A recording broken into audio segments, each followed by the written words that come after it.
and they'd have their town dances.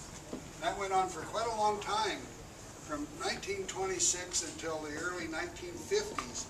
At that time, why they took the organ back into the Brothers Decap Company and had it reworked, made sure that everything was working right, that it mechanically was in good shape.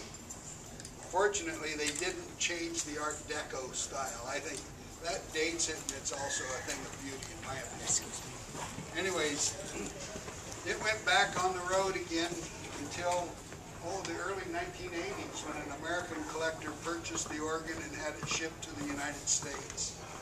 Now, prior to it coming to the U.S., it operated using these cardboard books. So it functioned a great deal like the old player piano. The only big difference is that instead of air passing through those holes, why a little spring clip or switch would pop up in the hole, and that's what would trigger the note to play. Whereas in the player piano, it was air passing through the hole that triggered the note.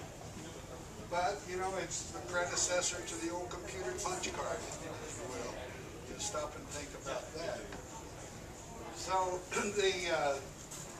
the organ was, like I say, was used all those years in the dance halls over there in Belgium, and then got moved here, and I believe the fellow that bought it for here in the States had it in a collection of other organs and what have you. Fortunately for us, why we were able to purchase it, and it was one of the very first things that came into this museum before the museum opened. So when it came in, why this gallery was completely empty until we got this out of its crates, and at that time the gallery was completely full of its parts. It took 6 highly trained technicians 3 full days to get it assembled and ready for play. And at that time our conservation people, they just weren't really satisfied that it could handle being played a lot, so they only permitted 1 song a week on Saturday. If you didn't happen to be here on a Saturday, you didn't get to hear it. Fortunately, a little over a year ago, we had technicians come in.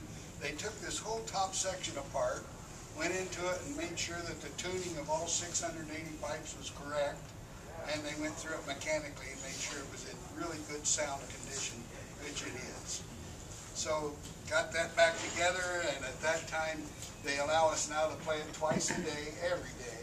Hi, you going to enjoy the organ? I think so.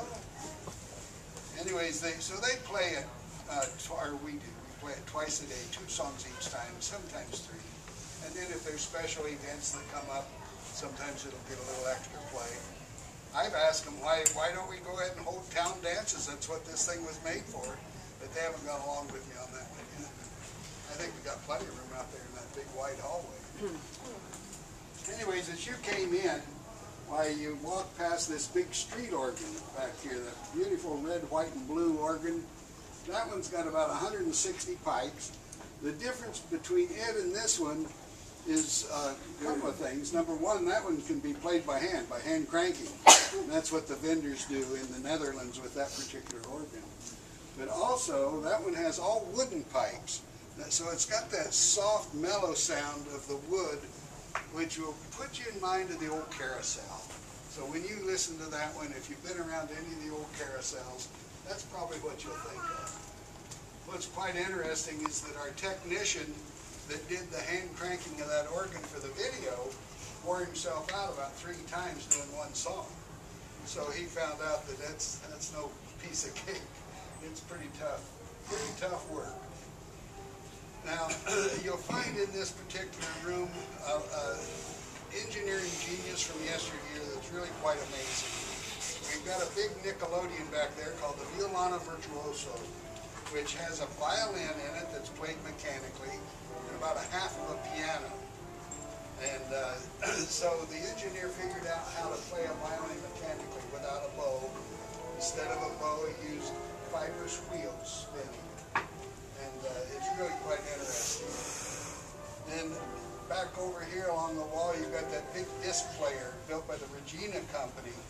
And those big giant steel discs, that particular music box holds a dozen of them, and it's got an automatic record changer. So I didn't think record changers happened until the old 78 record players, you know. But I don't know it all, I gotta tell you that. So these Nickelodeons come in a lot of sizes and shapes. This little brown one over here was used in the railroad station. That beautiful gray one next to it, gray and silver color, that would have been used probably in a nice restaurant or ice cream parlor, that sort of thing. But there's quite a good variety of Nickelodeons in here. Our children today think that Nickelodeon is a TV station. And they don't sometimes know or understand where that terminology came from. These are from vending machines that took usually a nickel. We've got one back here that took a British penny to play it. So that's where the Nickelodeon, that's where it came from. Well, it's about time to stir up some music. I hope everybody got down here from Africa and Europe, everywhere, to hear this. We're going to have some jazz. We have Bertha the Blues, and then we have the St. Louis Rag. Is that okay with everybody? Yes. All right. There it goes. Right, now next you're going to hear the big compressor kick in. Shortly after that we'll be ready for some serious sound.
Just so you know, there is a non-mechanical organ in the room.